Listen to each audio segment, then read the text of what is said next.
All right, we are live. Welcome back to Spitballin Cards. This is one of our third, fourth, fifth live stream. We're looking at Fanatics Auctions. Pretty exciting. So what we like to do on these is we're just going to go through all of the listings and auctions that we think are intriguing that are ending tonight in particular. So how you guys doing? First of all, that's important. Chris, Jeff, Phil, how you doing? Doing good. We survived the great storm of 2025. A lot of rain out here in California. Unusual. Oh, I saw Dodger Stadium was flooded. Yeah. Oh, yeah. They got a lot of rain there.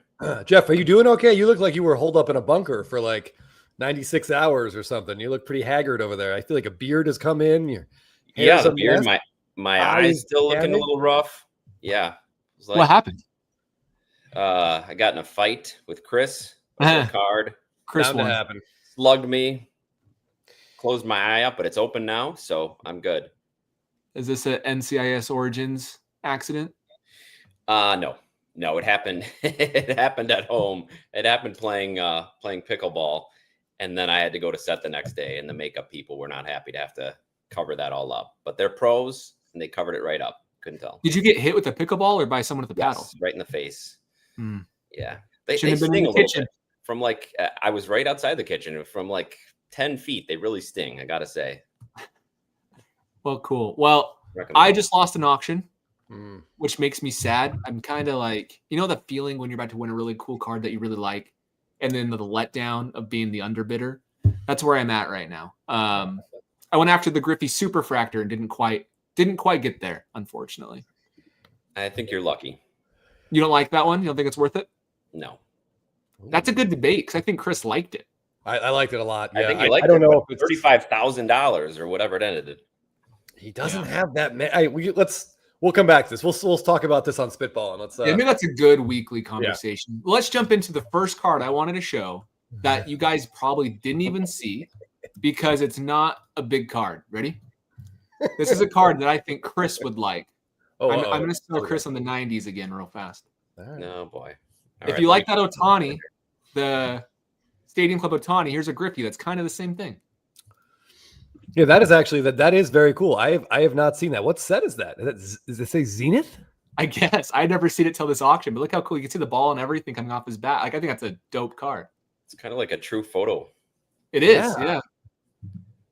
So this might be a 90s card you can look at, Chris. Yeah, I know Zenith was like I thought Pinnacle had a Zenith set, but this just says I don't know. Can you flip? Can we see the back? I think that's Pinnacle. Yeah, Pinnacle Zenith. Yep. Wow. Yeah, that card is awesome. I got to look up that set and see what their other cards look like. I wonder if they're a tough grade. This got a 9, and it's a pretty generous 9, if it looks like to me with all these edge issues. So if you can find this in a 10, that might be a worthy card to go after, Chris. I like it in a 9. I would like that raw. That looks great. Yeah, look at this is a good idea. Get this card nice and then go to a signing and have it right there. That would look dope if you could have it awesome. Here in this section. Yeah, that is very cool. You think that ball's coming off his bat, but he could be facing, that could be like a Greg Maddux changeup, and he's way out in front. Probably not, but you never know. If it wasn't Griffey, if it was Scott Baldwin up there, I'd probably believe that. Oh, for sure. It's Griffey, I think it's pretty safe. Here's another Griffey. Here's another Griffey that's ending tonight. I wanted to get your thoughts on, all four of you. This one is the Fusion, the Molten Metal. These are kind of unique. So what it is you have this like metalish card, and on this card, it has like a perforated, not the right word. They're like pinholes, basically. And if you look at the back, it makes the player's face. So kind of a unique 90s design of a card. They make the Fusion, the Molten Fusion, whatever they are. I think they're out of 50. What do you think of these? Way too much effort for a company to put in now. I would never do that. Very cool. Does this do anything for you? The Zenith card I do like, and David's pointing out that I can pick up that Zenith card for $1. I'm excited about that. I might have to do it. I bet that set would look great in a binder. I got to get that out of my head. These look okay. I've seen some other players. It's a weird looking card. It is unique. This some people love and some people don't like them at all. Like I have no problems with it. Phil, what's your take on it? Yeah, pretty cool. I like the gold ones that are numbered out of 50. Yeah. I'm noticing now, and I know you had just said this, so this is the one that's numbered out of 500, right? Yeah, the gold one's cool. Yeah. Well, David was the one who mentioned Griffey Zenith. David, can you look up the PSA 10 pop on those for us and let us know in the chat? That'd be awesome. Yeah, I'd love to know how rare that card is. Okay. This is not going to all be about Chris, but this just happens to be all about Chris so far. Okay. Here's a Freddy Freeman Dynasty. Look at that patch. How do you feel about this card? Yeah, I mean, it looks great. Would you ever buy it? I actually kind of like the shot on this one too. Looks like he's just staring off, thinking about ending his career in Atlanta. And would I ever buy? Yeah, I definitely would go after something like this, but I don't imagine I will win this one. Yeah. Yeah, I mean that is very cool though, and 2018 is a great year. I like the all lowercase names for some reason. That font looks good.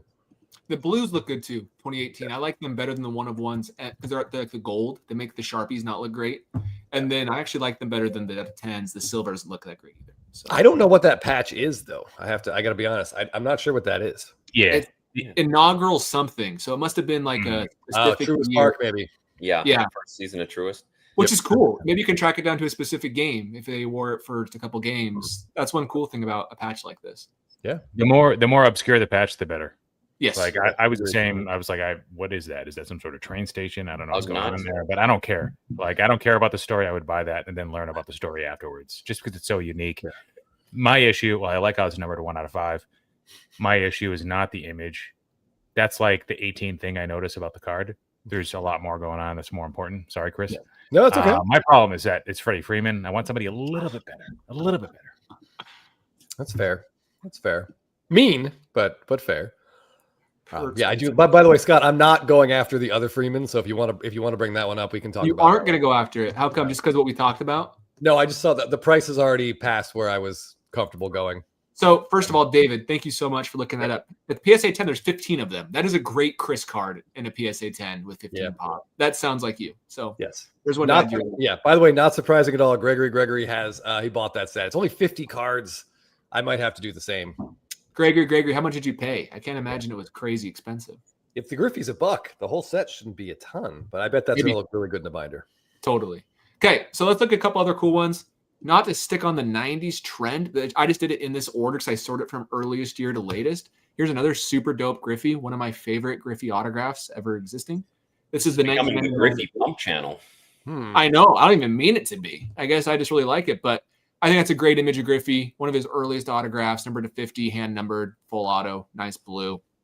Cool card. It does kind of look like he started signing his name and realized he was ran out of room. Kind of made the junior a little bit smaller. But yeah, that's a really cool looking card. This is the Gregory said $14 with shipping. That's a pretty nice. That's a good deal. Awesome. That's not bad. The pages are going to cost other more games than in that set. Yeah. And then actually, I do want to see, maybe one of you guys can find it, what else is in that set if that card looked that good. Any other cards you guys want to discuss? I can just go through my watch list. I have that Bobby Witt right there on my watch list. So, want to explain what this card is, Chris? Yeah, it's I believe it's out of Topps Dynasty, but it's his World Baseball Classic. I assume it's a patch from a jersey that probably hung in his World Baseball Classic locker for a couple of days, maybe. I don't know. Maybe, hopefully you wore it, but these are great. I wish we got more cards 3 years ago. Hopefully next year. We will get more cards kind of celebrating this event because it's awesome. If you guys didn't watch it, please watch it next year. Bobby Witt's already committed, so he'll be back. I think these look great. These are some of the Dynasty cards I'm most interested in, actually, are the World Baseball Classic ones. My favorite are like the Ohtanis because the Team Japan jerseys are so unique with the pinstripes that they have on them that they look incredible. So the Ohtanis are like $50,000 now, unfortunately, so I can't afford them. But I agree. These are some of my favorites. There's a Trout one, but the Trout one's kind of sad knowing that might have been the jersey he struck out in against Ohtani. So, still, Captain America. How do you feel about these, Jeff? Or Phil? I was gonna say the verticalness of it would make me kind of cap how much I spend still, even if they are to become the default, if they are to become at some point preferred over the horizontal dynasties. I'd be a little tepid, is that the right word, in going too crazy on those. And also WBC matters to me a little bit less with, I don't know, don't call me racist, but the USA team.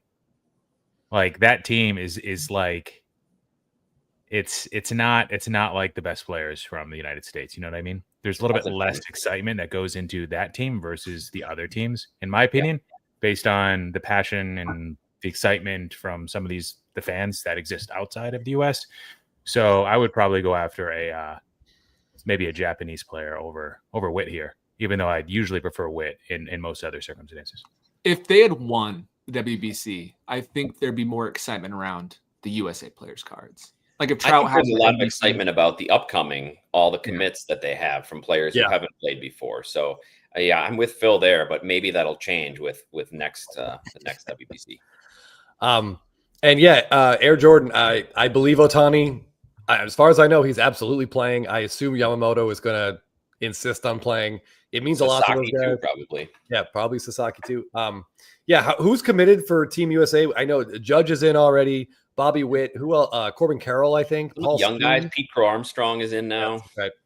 Paul Skenes is in. I thought another pitcher committed too, but they're already better pitching with Paul Skenes. They had Kyle Freeland. No offense, as a Rockies fan, I love Kyle Freeland, but he is not the best USA pitcher to throw out there, in my opinion. No, the pitching was tough. Cal Raleigh. Yeah, they have to go. Yeah, Cal Raleigh already. Yes, man. Yeah, I'm very excited for it.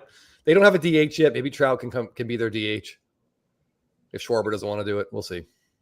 Yeah, who else do you think could be there? Like, who's going to be second base? You could argue Mookie, but he's obviously not quite the same as what he was. But he's still probably the best second baseman in baseball if you put him at second base. Yeah, I don't see why he wouldn't play. First base, like Harper or Matt Olson. I don't think they have a first baseman yet. Hey, honestly, this year for Harper, it wasn't a bad year. Harper had a fine year. But Matt Olson ended up having a pretty good year. Who'd you rather have, Harper or Olson? No, Olson. For just the WBC? Yeah. For the WBC, if you're the manager, if you're Mark DeRosa, who are you picking? That's a tough one because Harper really shines in those big moments. So I could see him having but throw one at DH. Throw one at DH and put one in the field. I haven't compared these 2 years because they're both first basemen, so they're very comparable now. Oh, yeah, but Olson's better. Yeah, he had a much better year. Like he didn't go on the IL at all last couple of years. Yeah.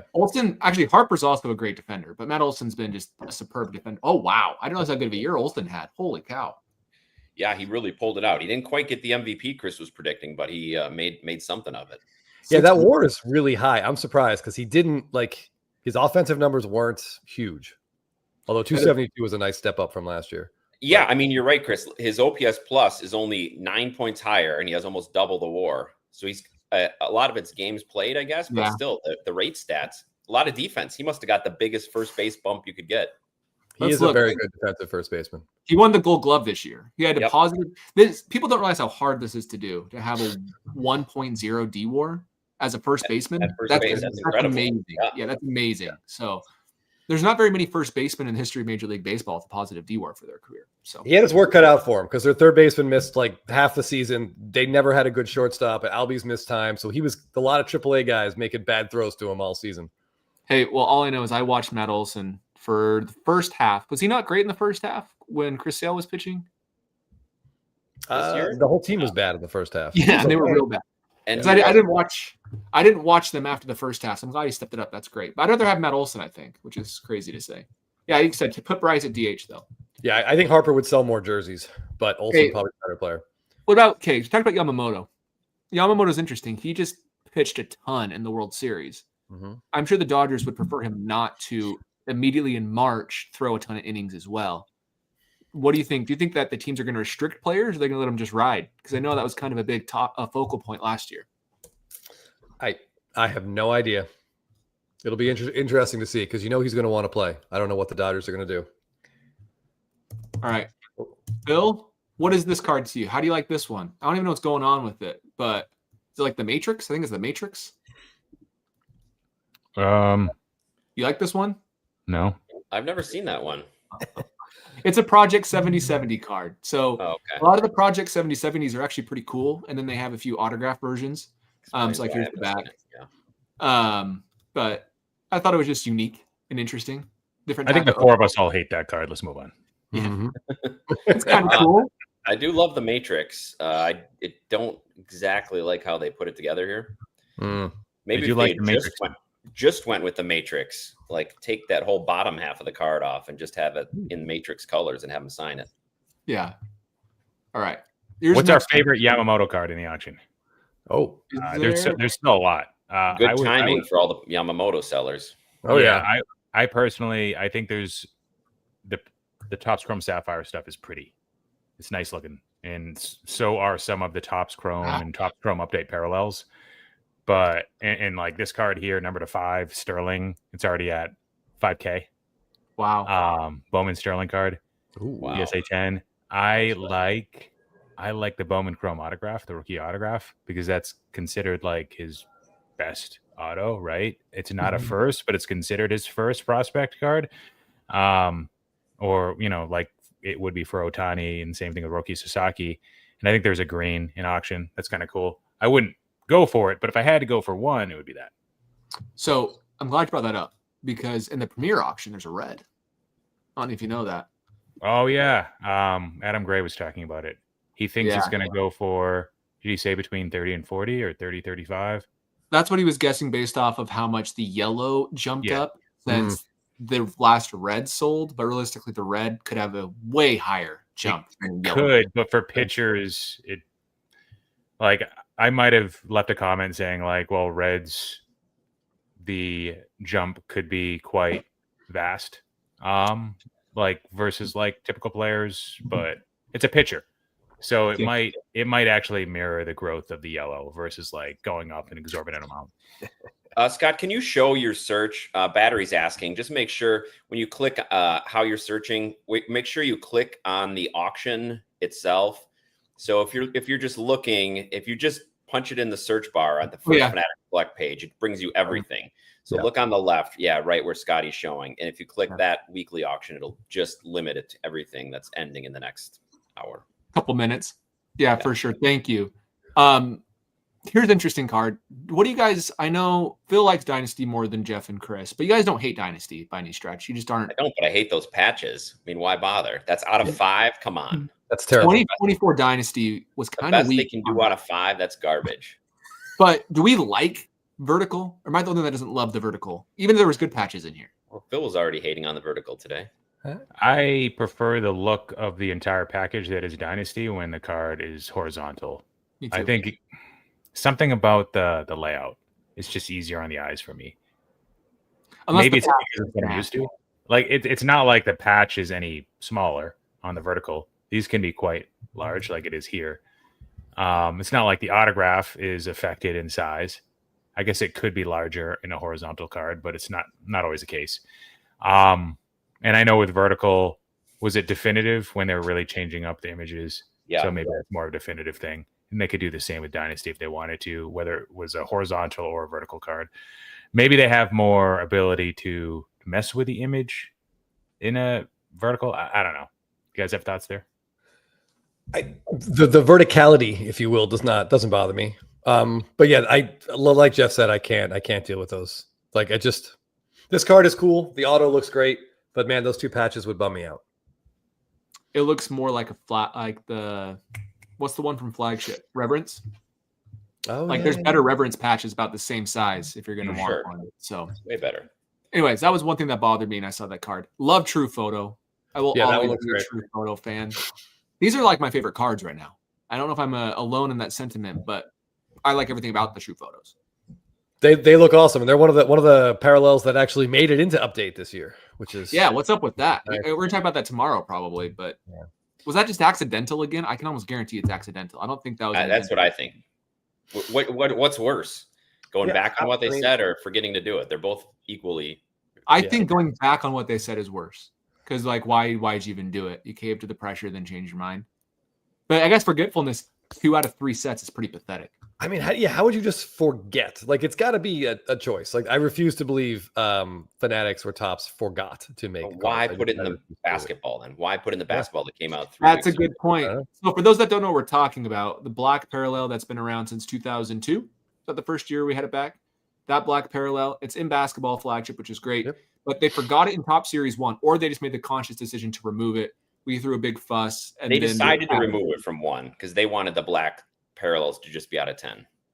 And then they added it back into Series 2 where they included all the black parallels for Series 1 and Series 2. And then we think they straight up just forgot it in update because they're not in update right now. That's what we're talking about. Yeah. All right. What are the Yamamotos where you guys wanted to look at? There's quite a few. That Tops Now one. I really like that shot. I'm hoping that maybe shows up like in Stadium Club next year. That just looks like a really fun card. I have no interest in a Tops Now card, but hopefully it shows up in Stadium Yeah, Club. they should have some fun cards from the Tokyo series. Yeah. My beef with Tops Now is I don't think these cards are going to make it into sets, guys. I think once they use it, they're done. Most of the time. Unless they forget, which they occasionally do. Yeah, there has been some crossover with images in Tops Now and then showing up in sets as well. So, but it's concerning. Like you said, I mean, they burn through these great images, and then then we get SSPs of Freddie Freeman smiling instead of holding up his bat. So, I don't know. Yeah, because the one that Yamamoto being swarmed on the mound was just his head smiling. You know what I'm talking How cool about? is that? Yeah, that should be a SSP for his World Series, but I don't think it's going to be. I mean, if anyone from Tops is watching, that's got to be like maybe a special SSSP or something in Series 1. I like that Celebracion card, the one in the middle. Yeah, I think this is cool that they're both on it. I think they went a little crazy with the background in 2024. Yeah, I kind of like it though, but it's cool. Maybe I like the orange, but I think this is cool. Yeah, I mean, there's a lot of MVP awards on this card. Both sure. I've talked a lot of crap about SGC, but white border cards can look good in SGC holders, and also cards without borders that are just very, very shiny, like this one. I think it works with the black background. So I think it brings out the coolness of the card. Okay, and that's the only nice thing I'll say about SGC today. Fair enough. Hector, no, there are no true photo autos that I think any of us are aware of. This card would be a cool to pair it with the Ohtani Ichiro from 2019 Topps Chrome. I think that'd be a nice little combo. Put those two cards together. Yeah, but yeah, I mean, who wouldn't want this is 2024, so they won't put the RC shield on there, but that's Yamamoto's rookie year. Oh no, it is on there. I didn't even notice. Yeah, I don't about that. Oh, that's actually I like the card even more now.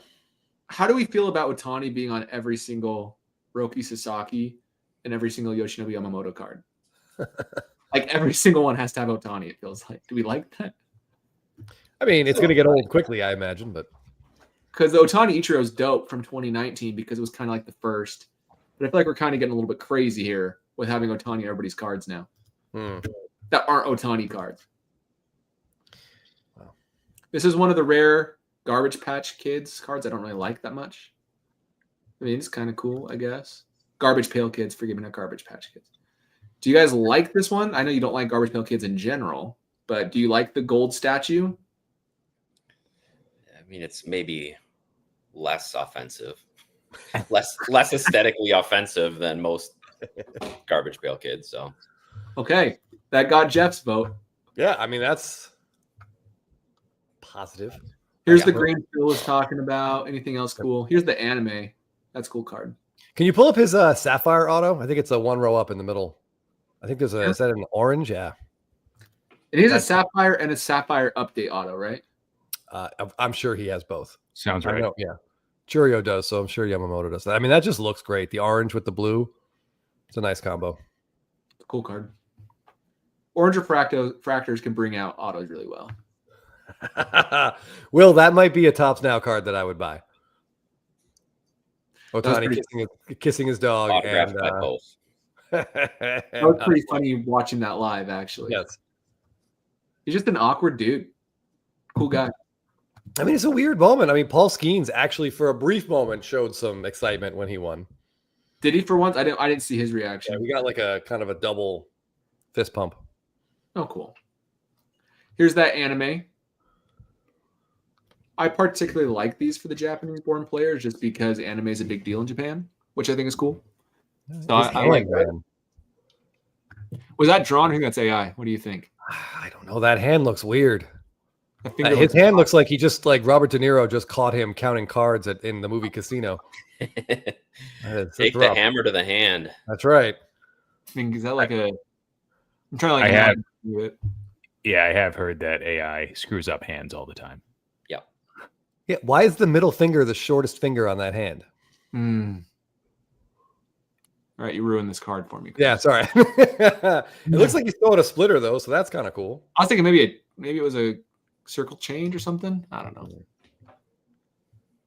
Okay, any other Yamamotos that are cool? This one's pretty cool. Imanaga Yamamoto dual auto. That's nice. Who doesn't like that? And then we get into non-sport stuff. Okay, let's go back to any other things you guys want to look at, or going back to my watch list. I want you guys to look at one thing for me. Okay, you want to share your screen? Or Sure. just pull it up. Either way, I'll share it. Yeah, fishy as fish. His thumb was weird in that too, and like the same width as his other fingers. But anyway, all right. If you could pull my screen up. Oh yeah, you can't share it, can you? No, I can't. I got you, Jeff. There you go. That's a cool card. All right, so here's a dynasty. I like it because it's the Brew Crew jersey, their City Connect, which is my favorite jersey of theirs. I don't know. This came up on the Discord when people were asking about dynasty cards in slabs, and I only have still the one dynasty card, but I really like it in the original slab. So I don't know. What do you guys think about being in a graded slab? Does it bother you? Would you rather have it in dynasty? From what I've heard, most hardcore dynasty collectors will only collect it if it's in the original holder. I like this. I slightly prefer this over the original mag because it has a 10 auto grade here. Other than that, like say if it was like a PSA 9, I'd consider it the same as a mag. If it's a PSA 10, I'd pay a little premium for the PSA 10, not like double though. Yeah, PSA is always tough on those thicker cards, so that makes sense, Phil. I do know that the Ohtani PSA 10, so his Dynasty, his PSA 9, and they're actually very comparable cards. I think they're both pitching images, and I think they both had like really the same patch. His PSA 9 went for $41,000 in auction, and his PSA 10 went for $102,000 on auction. So there is a premium for the more expensive Dynasty cards, which is interesting in a PSA 10. For what it's worth. 10, yeah, PSA 10 I can see because, as I said, I know how tough they are with grading thicker cards. If you can wrangle a PSA 10, it's pretty amazing. But most dynasty cards I see in slabs are not in PSA 10s. This is a very cool patch. Jeff, are you going to try for this card? I might. I wanted some opinions. I wanted somebody to try to talk me into it or out of it. Either way. I like it. I think it's cool, especially if you like Christian Yelich. It doesn't really get much better than that, if I'm being honest with you. You can identify the jersey he's wearing. The City Connect jersey is very cool.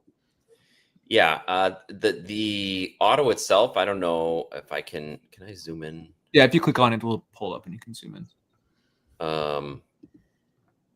It's not, I mean, it's okay. It's not really bright.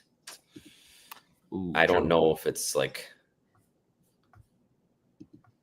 signs of fading or if that's just how it's. I don't think it's fading. I think it's just how it is. I wouldn't let that. There's a little bit of Curator wants to see Jeff, Curator of Cardboard is asking about the back. What does the verbiage say about the patch? It'll say it's 2024. What do they say? Fixed that verbiage on 2024. Yeah. Is it game? You got it. Sorry. Contained is a game use piece of equipment or uniform from an official MLB game from the featured athlete, but may not be from the event depicted in the image on the card, which makes sense because he's wearing a different jersey than he's wearing on the card. So, Jeff, can I show you a card I think you should buy instead of this one? Ooh, sure. This is a card I was going to buy, but I'll let you buy it if you're looking at a Yelich Dynasty. This is for sale on eBay right now. This is on this day. So this one is a 10-10 auto. It's a little bit faded auto tiny bit, but this game is a game used jersey with authentication, and it calls out the game on the card. He went 2 for 4 with a home run and an RBI. And then on the back, it talks about that game as well. So Yelich raises his average to 330 with 2 hits, including his 32nd round tripper of the season. So that jersey's from a game right, a home run, and it's a pretty good patch. And it's only at 202. So, and it's a good picture too. Well, it's a picture from the game. So it's a picture of the game, a patch from the game, and then it's certified from the game. Yeah, I wish that. Too bad it wasn't from his MVP year. I mean, he already had 32 home runs in July of that year. That's crazy. Jeff, there's a comment from SFO in there that's for you. What? If you have time, you might want to take a look at that real quick. You can pull it up. Just search Churio Dynasty. It's the first one that comes up. And yeah, take a look at it. Oh, is the logo man tonight? Yeah, we should focus on the Fanatics auction, but I'll send Jeff over to look at that card. 40 seconds left. Yeah, what do you think? Get it, Jeff. That's wait, pretty badass card. Am I looking at a different one? Nope, it's a PSA 8, 2 patches. Yeah, but I mean, I guess it's a tag. It's a tag logo man. Correct. Not really a logo man. No, I have to pass on this one. Wow. Okay. Appreciate it, but can you guys see it now? Oh, that's cool. So that is game used, but it is from the laundry tag more than the logo. I mean, hey, it was closer to his body, right? So it's probably has his sweat on there. $6,000. I know it's a lot of money, but it's a good price. Yeah, I mean, Potential in that card, that price. SFO Sox fan, yeah. That affiliate link if I'm buying. Appreciate it. Can you guys use your own affiliate link, or do you get flagged for that? You don't get flagged. You just don't get credit. I guess it used to be a thing where you could, but then they just had to keep paying out from all the degenerates that would buy thousands and thousands of dollars for cards for themselves. And they stopped doing that. But yeah, I mean, that makes sense. All right. So I'm going back to my watch list. There's a few more cards I wanted to talk about. All right. Yeah, Mitch asked the question, would it be better if the Yelich picture was in the City Connect match the patch? I would like it better, yeah. I would like it better. That doesn't seem like the hardest thing to do either. But neither here nor there. I mean, they wore it 30 times this year. There were a lot of pictures of him with it. Jaker, I think you've written that before. You need that Skenes. Which Skenes in this auction are you eyeing in the Fanatics auction? Or do you not want us to talk about it? I don't know. Is there a Skenes in this auction? Yeah, I don't know. He says need that Skenes, he just wrote. I don't know. Do you have one on your watch list? I don't think there's a Paul Skenes in this auction. Oh, watching. Let me look again. I'll find it. Not a Paul Skenes in this auction seems. Yeah, I was wrong. Yeah, there's definitely Paul Skenes in there, yeah. There's dozens of them. Oh, yeah. Yeah, I think there's a Topps now with him and Livy, which is kind of funny. Oh, really? Oh, there is right here. I'll pull it up. There's quite a few. I think there's actually a superfractor rookie too in here. So here's that Livy. I love how unenthused he is all the time. Always. It's one thing I really like about him, actually. Yeah. Should we all be so fortunate to have someone look at us the way she is looking at him in this picture? And hopefully if that happens for you, you appear to care more than Paul Skenes appears to care in this picture. He just took a relaxing gummy. And it's funny that it says Power Couple celebrates. That's his celebration face. Yeah, he's like, That one's still cheap in a CGC graded slab. There was a super. Oh, where'd it go? Thought there was at least, unless I made it up. Word Lifer says it's her rookie card. Maybe that'll hold some value someday. How do you feel about this card? A Ginter super. Pretty cool. Oh. Honestly, it's only at $900 right now. I know you have a lot of supers, but it still feels like a decent price. Better deal than the Griffey. Okay, well, I'm glad I didn't buy it. So this one's sitting at 900 plus another, what is that, $180 because of the 20% premium. You guys like this or no?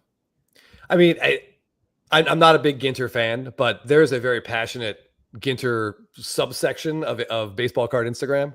So I'm curious which one of them will be. Chris, of that subset, how many of those Ginter fans like the chromium version of Ginter that they've introduced recently? That's a good question. I don't know if the Ginter purists are into that.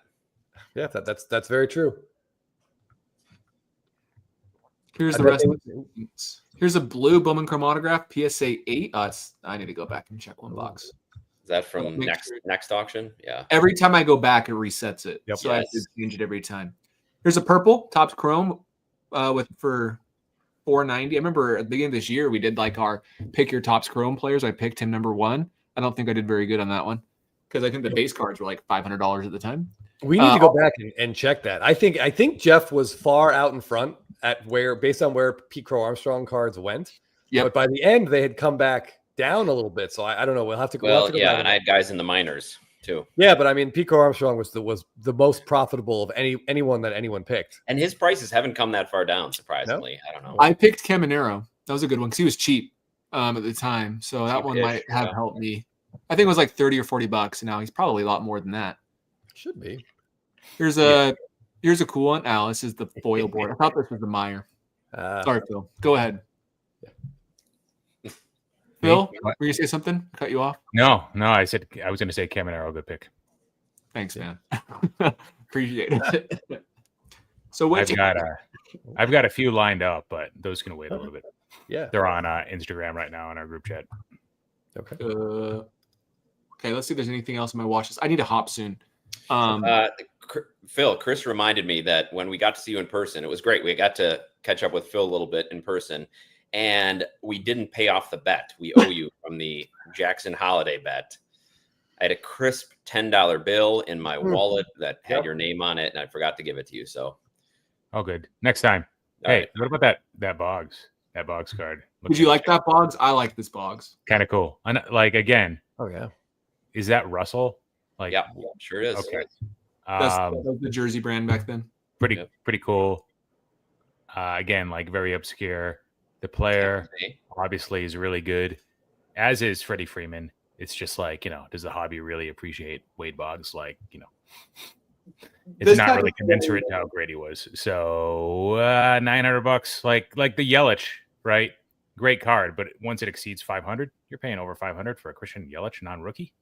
Like, I don't know. This Yeah, type wait- of play could also be a play on Dynasty. If you like believe in the set and the set can Sure. grow popularity, it's like these were selling for a couple $100 a few years ago, but they all went up because Dynasty went up. So that's something you could look at. Yeah, Boggs was obviously a great baseball player, but I think if you asked most people tell me something about Wade Boggs, they would probably talk about the beer, the legend of the beer on the plane is probably Or what he eating is most chicken every known for. day. Those two Yeah, things. or eating chicken. Yeah. One thing about this Boggs that kind of blows is it's in a Rays uniform. I was appreciating that about it. Oh, you like that? That means this is a Rays uniform. So they make sure the photo matches the jersey, even if it's a Russell logo. So that's a Rays Russell logo Boggs. Devil Rays. Yeah, I mean that's a But what is this, Griffey? Devil Ray Hall of Famer right there. Yeah. Here's something you don't see often on Dynasty: the red ink. Oh, The red ink with the red helmet and the red patch. That's very cool. So Yeah, I think I this was just 1 year they did that. I Did love they his. just do it for that, Scott? Or did everybody get red? Did they just do it because it matched, color match? I think it was just Griffey. I don't know off the top of my head if everybody had it, but I don't think every out of 5 was red ink at all. So no, I think it was just for Griffey.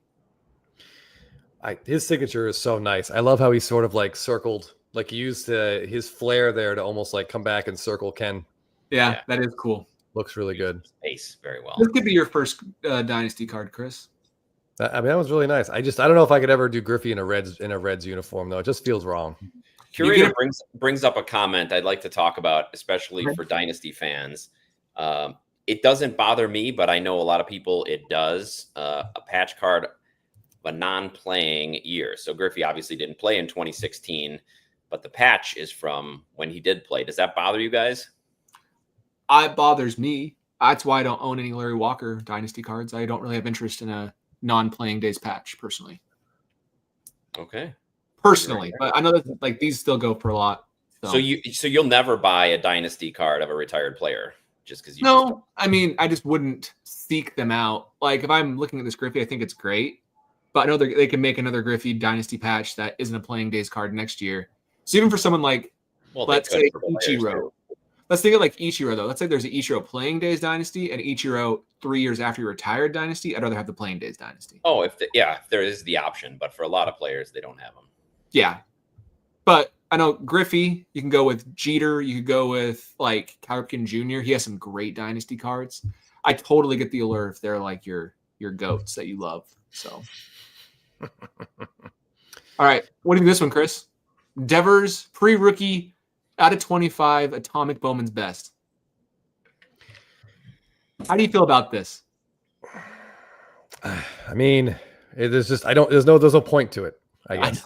Prospect purgatory, we call that. Prospect he's purgatory. got a lot It's of not his first, it's not his rookie, it's just in there. So Yeah, he's got 2 full years of prospect autos after his first and before his rookie.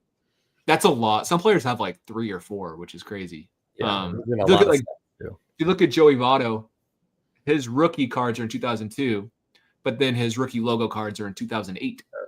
So it's one of those situations. Mm-hmm. All right.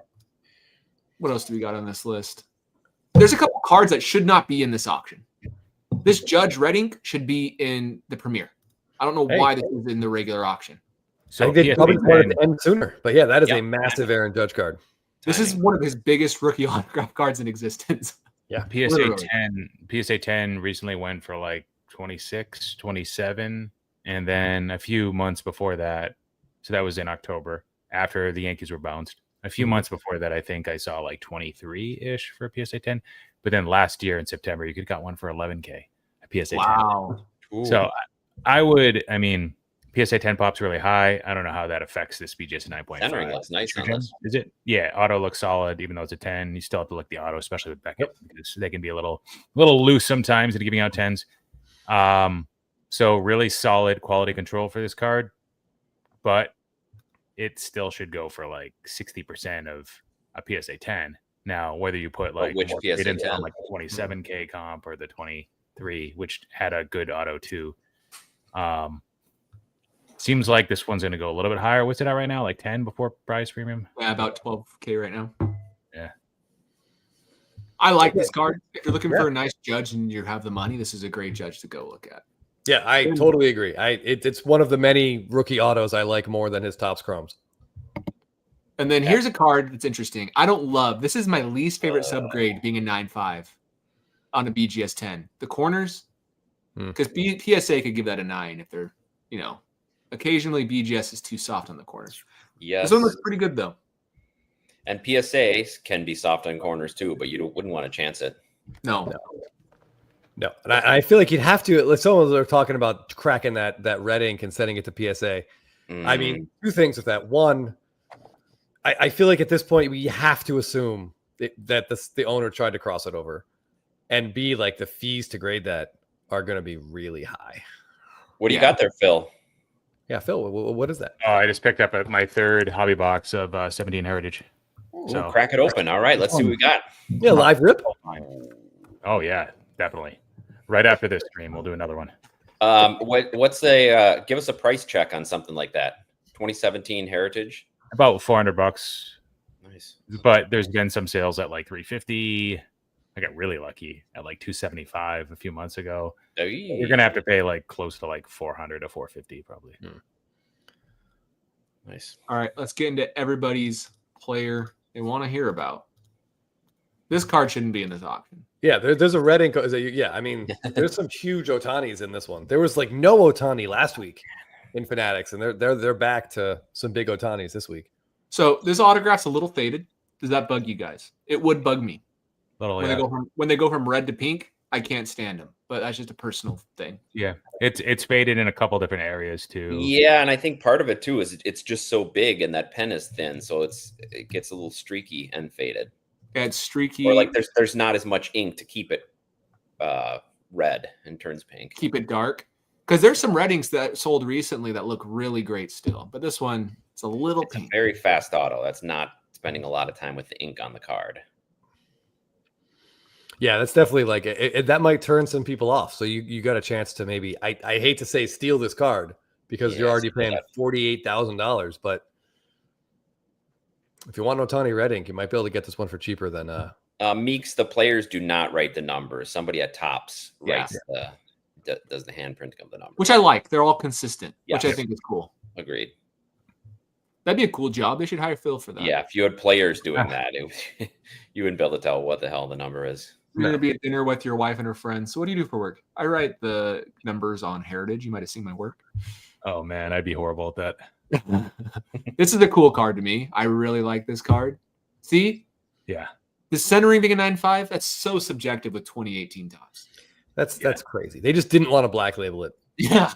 Like, I would send this, like, you can even tell it's the excellent condition with whatever a top 15% of the one of three. I don't get this whole top. Yeah, Scott, be a top 15%. Scott's brain is breaking. Top 15% of a one of three. What the heck? Yeah. How do you do that? 3%. Where's the math? Yeah, I looked at that and I'm like, I was gonna bring it up if you didn't. Like, at some point we'll review what that actually means. And they're not the first company that's done that to their own auctions. Obviously, PWCC was doing it on eBay and afterwards too. So, conflict of interest, yes. They took it over. So yeah, they included that. They kept that. Yeah, true. Now this card here, it's hard to value because not only is it a BGS 10, but it's a red that's numbered out of 25. So PSA 10 of the gold of this card, the HMT 32, sold for like $22,000 recently in late October. Wow. So in this, the base pose is now preferred over the US 1. Yep. I mean, the rookie debut pose is in the base card is preferred over the US 1. So, like, if the gold is worth 22, and if, say, for simplicity purposes, you value this the same as a PSA 10, because of the centering subgrade, I probably wouldn't go any higher. And a lot of people are going to go lower than a PSA 10, sadly. I would say, like, I'd value this similar to an orange, maybe a little bit higher because there's no red, right? But similar to an orange. I mean, there is no red out of 5 is what I meant. Right. So like 1.7 times, 1.6 times the gold, which puts that around what, like 32, 33. I don't know if it gets there. I don't think it gets there, but we'll see. It's a cool card. It is cool. Very cool card. It looks really good. What would you rather have, the BGS 10 red or the PSA 10 gold? Obviously, for value purposes, we all would take this card, obviously. But which one do you think looks better, red or gold, on a baseball card? Oh, red. Red because of the jersey. I'd say it depends on the card image, but this I'd have to go with the red. What about gold versus orange? Usually gold. Gold looks nicer, but orange reminds me of money because I know it'll usually be worth more for baseball cards. Phil's programmed is like a dog when he hears a bell, wants a treat. Yeah. Phil sees orange and he sees money. All right, so let's go look at a few more cards. This card is okay. There's 50 of these, literally 50. 51 of ones, 50 images, 50 out of 3s. So, like, there's actually 150 out of 3s, I believe. Yes, exactly. Right? So, I don't know. It doesn't do much for me. So, there's more. So, to put this in context with Dynasty, there's more of the out of 3s than there are of all of the Dynasty variants of Ohtani. Yes. It's kind of crazy. 112 total Dynasty, including all out of 5s, out of 10s, and 1-on-1s. If you open a box, transcendent only. Yeah.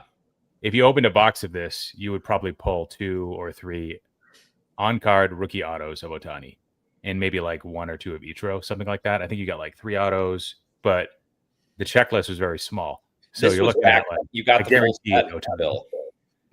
Was that? I think this is when you got the full set when you bought, even with the Japanese one. So yeah, you got one autograph of every player guaranteed in that set. Oh, okay. Got it. And then in the Japanese set, you may have gotten a guaranteed extra Ohtani of either the 10, the 3, or the 1-on-1. That's right. Yeah, you either got an extra Ohtani or Ichiro. Yeah. How many of these boxes you opened, Jeff? Well, Chris and I opened them on Blabbin. Oh yeah, that NCIS money's really paying out. I wonder what a box of this would be now. Honestly, Jim, yes, a Goldschmidt does hold a premium in my eyes. Yeah. Honestly, it does. I think that's like the coolest. A Wood is going to hold. A Wood has the coolest premium ever. So. One of those just sold for like $1,000, I think. But Jeff, if you want to buy another one of these boxes, you better get really badly hurt on that NCIS set. That's probably our yeah. There is a James Wood card. There's a James Wood card we'll talk about. Yes, absolutely, Phil. One more Ohtani. Yeah. Nobody likes purple. Everybody hates purple. Like, why is this PSA 10 Topps Chrome $3,500? Nobody likes the purple refractors. It's crazy. Obviously, it's the highest numbered of this set, but it still feels like a decent price compared to that design in purple is about the best purple has ever looked. It's a dark purple with those lines, like the spotlights on the back. That's about the best purple has looked. That's a great looking card. Agreed. Do you like the purple, or do you like green better for a refractor? Ignoring the numbering. I know it's hard to do, Phil. Ignore the numbering. Because when Phil sees green, he sees green. But if purple looks like this, I'll take that all day. For 2018, I'll take the purple. Yeah. I agree. Usually green, but here purple. Agreed. I love the Myers purple, the flagship cards. Yeah. I love those two. That's a unique circumstance where I think those are some of the coolest flagship parallels. Is this serious? Green Riley green cards. That's a good one. That's a great one. Here's an Acuna Sapphire. I think you guys. I'll be interested to see what this goes for. Yeah, I mine. It's at what, as $2,700 right now. Pretty good price. Yeah, can you click on that one for a second? You got it, dude. Like, look, thinking about Acuna, if you could get one Acuna card, like you're just going to choose one Acuna rookie, and it's not an auto. I think your choices basically boil down to this or the white jersey batting SFP. And production print run is pretty close. Like these are about what 250? Is that right, Jeff? For the Sapphires? Yeah. And I think the general 285 consensus, maybe. Yeah. Okay. Sorry. So sub It's 300. less than 300. Okay. Yeah. That's pretty much exactly what the white jersey is based on people doing math on blowout. And like the general assumption was like just under 300 for the SSPs. And I think the PSA pop is a little higher for this one, obviously, than it is for the white jersey. But if you guys could pick one of those two Acuna cards, and I'm saying you have to pick one. Don't give me I'm not buying Acuna. If you had to pick one of those two cards, which one would you go with? I was asked this before, Chris. PSA 10s, I'm assuming. Yeah. I was asked this before by somebody who was thinking about like back in like 2021, and I picked the wrong one. I said I was thinking Sapphire because it would just go down as being a more important image and as a result card. But the white jersey is beating it. And a lot of it has to do with, as you said, PSA 10 pops aren't even close. It's like less than half. Because this is like, same with Ohtani, over 100 PSA 10s. Acuna, what, like 120, 110? Yeah, the quality control on these Sapphires was pretty damn good. The gem percentage is high. Yeah, I think let's just to get the number out there. I think the white jersey Acuna has a pop count of like, 50? I want to say it's about 75 for okay. PSA 10s. That's higher than I expected. Yeah, let me just pull it up. I don't want to even Chris, for me, even if they were the exact same PSA 10 pop, I would take the short print because it's a great image, yes, but there's more super short print collectors in the world than Sapphire collectors in the world. So I think it's kind of like the growth of Dynasty. We talked about how Dynasty grew. I feel like all super short prints that are actually super short printed are going to grow and appreciate. And I think that's going to help that card more than this one. Sapphire is like a kind of a dying brand, if we're being honest. Acuna you could argue that Acuna killed Sapphire base cards, the collectability of those, because this was supposed to be like the one that would be like the benchmark for all other Sapphires. Like this, like the 11 update Trout paper update card, which like set off all base update and flagship rookies in PSA 10s years forward. Because of the way that Acuna's career has gone, I think that's a reason why people don't really collect Sapphire base cards for years afterwards, because this card is not $10,000 to $20,000 like what a lot of people expected. And they jacked with the print runs too many times. Yes, this was the last year. I think those are two important things. Yeah.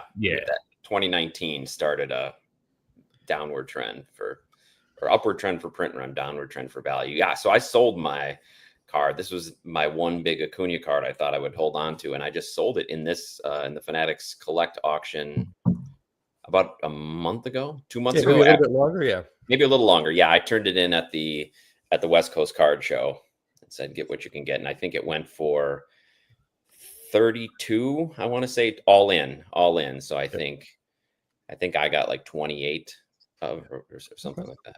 I think this card is still very interesting, and I go back and forth between. If it gets lower, I'll buy it again. Because like this is the only Chrome card of this image, which is like his rookie image. He didn't get it in Chrome update, and it's like it's kind of an iconic pose. Whereas the white jersey, there are still people that don't even know what that is. This is, I think, more immediately recognizable. So I don't know. I think there's a very good argument for either card, but and it's weird for me to not immediately take the SSP in the debate. At the same time, like a lot of people don't know what the Bryce Harper sliding tops Chrome is, but people want that card because it's an SSP and they're SSP collectors. Some people, but it's a small group of people. But they, my point is though, like I love the potential as the SSP grows, as Topps keeps calling out the golden mirrors being basically a parallel at this point. Like there's just a lot to grow there, and Sapphire just keeps dying to me. Yeah, I think 2018 Sapphire is like probably the last Sapphire set that mattered. That one and maybe the update 2022 update is that's the one with like the on card autos, right? Phil, when they're really rare, probably Witt, like 40 of them or something. Yeah, I mean, some people are going to disagree with that. They're still really nice looking cards. Yeah, they are not like the base. Forget it. Yeah, those are dead. The parallels and the autos, like. But I think they're also their decision to pretty good. Put autos on different images, like that Acuna really killed it. If there was an auto version of that bat down instead of that horizontal fielding Acuna, that might have. And they're trying to rebuild the perception of Sapphire by not mass producing the product. So we might not feel it as much because we don't collect those base cards anymore anyway, so we wouldn't even know. And the hobby as a whole still hasn't completely gotten back to, oh, let's like collect these in PSA 10 and like, you know, pump these. And this, like, as an influencer, I'm going to talk about these a lot. Like, it's just not a thing right now. Even though the print run could be under 1,000 again for the most recent, like 2, 3, 4 Sapphire sets, including update.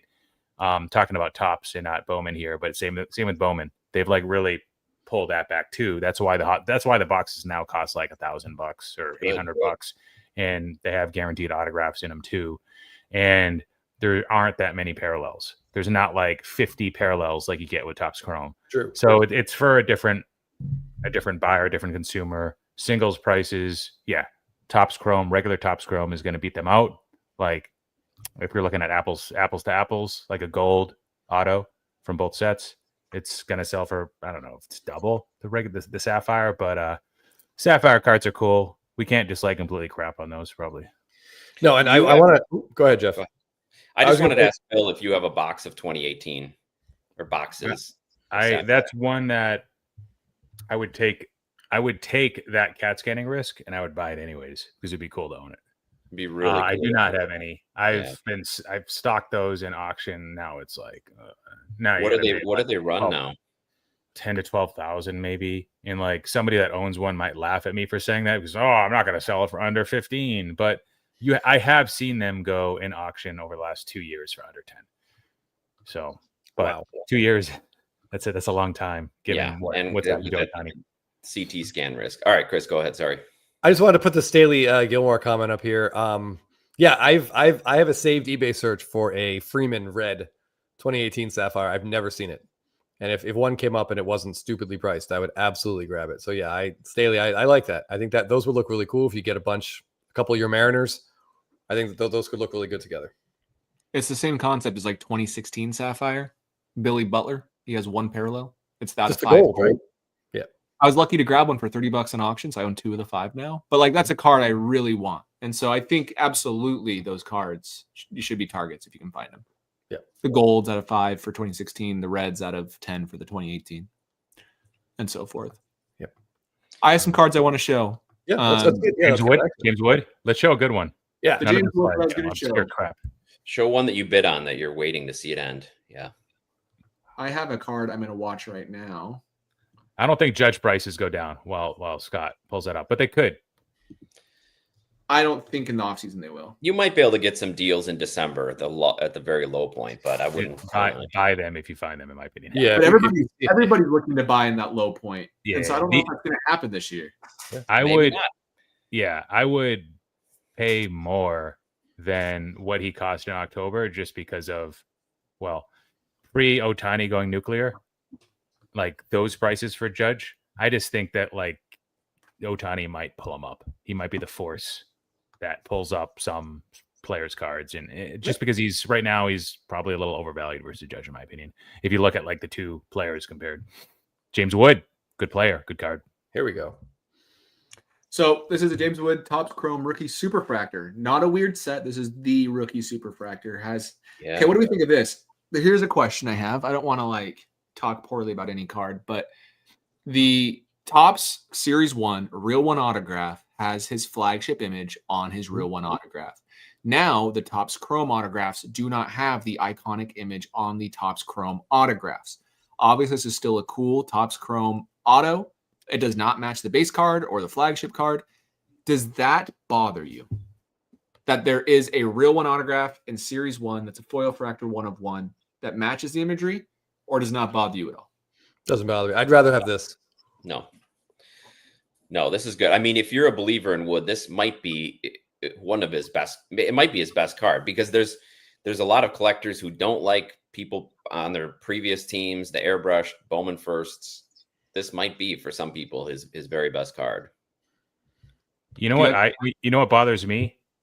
If Logo Fractor was on the PSA slab, which it is for Ellie De La Cruz, who had 3 sales this year of his 24 Topps Chrome 1/1 superfractor. That logo fractor edition card did 50,000 earlier this year. It did 26,000 in June, and then 26,000 again in September, allegedly, if these are real sales. Okay. And Ellie's market is about, right now, it's about 30% more than Wood, or Wood is about 75% of Ellie. Now, those were PSA 10s of the 1/1, which I think is a little silly to pay a huge premium, versus Authentic, which might be, let's call this like a PSA 8. In my opinion, maybe that's what it is. Like, I'm not saying I would buy this based on arbitrage, but I think that this is a way better buy at this price versus the logo fractor version of Ellie. But then again, when I was looking at it, I was intrigued when it was at like 10 or 12,000. It's already at 20. Okay, so it might be leaving. Okay, 15. All right, yeah, still some room here. So 18.5 is where it's sitting currently. Yeah, I like this card too. I think that's the City Connect jersey, which just to me that adds a little something. I like it. And I like James Wood as a player. I'd much rather, if I'm putting this kind of money into Wood or De La Cruz, I'm going James Wood over Ellie. James Wood just has so much power. His offensive upside is just so high. Yeah. They both had a rough second half of the season. I'll say that. They did. Ellie got hurt and then couldn't have any power anymore. It was weird. That's a good card. I sorted this from most expensive to least expensive. Let me click baseball. I did. There's still a Michael Jordan for some reason. Is that a Cam Schlittler? 1/1 up there? Yes. I was going to ask you guys about that. So who are you guys more impressed with? Trey Savage or Cam Schlittler? And then you have to include the Yankees market thing, age, and all that sort of thing. What is the age, Phil? I don't know. I think Savage is 22. How old is Schlittler? He can't be that 32. 32.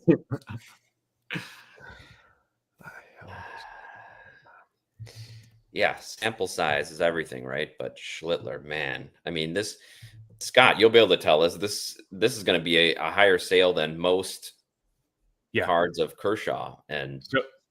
I like it. So Savage did it, and he had like 2 amazing starts.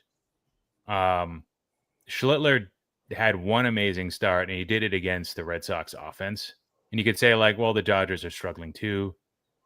But I wasn't that impressed with Schlittler after the first 5 innings when his velocity dropped. I think he was topping out at 97 after the 5th. And then it was just all heart and just bad, just a slumping hitters from the Red Sox side that sort of like amounted to those, 12 or 14 strikeout performance in like 7 or 8 innings. Yeah. I don't know. Could be talking out of my ass. I'm not a professional scout. And that was just 1 game. So Schlittler's cool. He's from New England, Massachusetts. I like Savage better. Personally, to do it in the World Series against the Dodgers was absurd.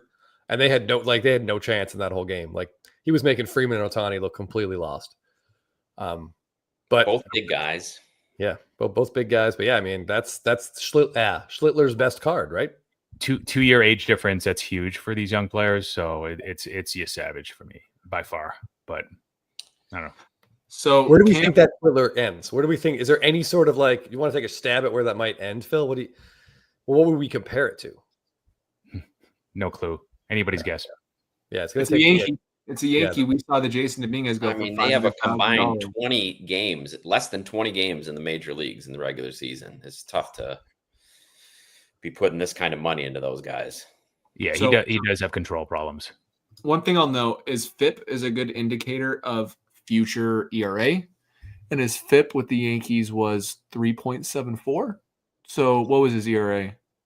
2.96. So he's due for regression. Is what that metric is saying, according to Fielding Independent Pitching. So just be aware of that. You got a little lucky potentially. I mean, the other thing to remember with these guys is they don't have a lot of film. Hitters don't have a lot of film on these guys. That's Savage. That arm angle is unique, but it could get figured out potentially. Right. Who knows? So I'll be very interested to see how these 2 guys do. And Chris and I don't play in the pitcher pool anymore, but even if I did, I'd like to see how they would do next year, and I'd rather pay a little more if they're able to repeat this next year in next year's offseason or in the fall rather than buying them here and chancing it. Yeah, I want to just say one. I think that's one of the best looking Bowman Chrome, first Bowman Chromes I've seen in a while. That's a very cool shot. Looks like a statue. And if you're considering it, see what the Yankees do. If Volpe is their opening day shortstop next year, I would comfortably add a run to that ERA, at least. At least. Here's what I wanted to show you. Oh, Remember The Miz? Are you on this one, Jeff? I'm not on it, no.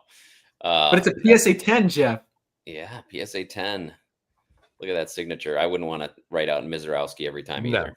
The ... Is that what he always does? Kind of like that's how I've seen it. So there's 3 eyes in there. That's kind of cool. That's awesome. These red waves should go like sometimes they go for a little bit more than oranges. Sometimes they go for a little bit less than oranges. I'm talking about true orange, not orange wave or orange shimmer. So this ends anything close to where it's at now. That Miz, it's going to be well below like his implied high valuations, which makes sense. So Jeff, maybe you should throw that one on your watch list. See what happens. Is that one that ends tonight though? Oh, is it? Gosh dang it. It always does that to me. I didn't know if you went back to that's a next week one or not. So it did it again. Sorry. I'm guessing it ends tonight. But in which Joey, case, that would be it anymore. That would be funny on the back of Mizorowski's jersey. Just M ... Yeah, that could be his player's weekend nickname. Yeah, Phil, you're interested in this card? Oh yeah, here we go. Yeah, so I kind of like trade this one. Like, I don't know. I don't want to call it like a stock where I'm like in and out of it.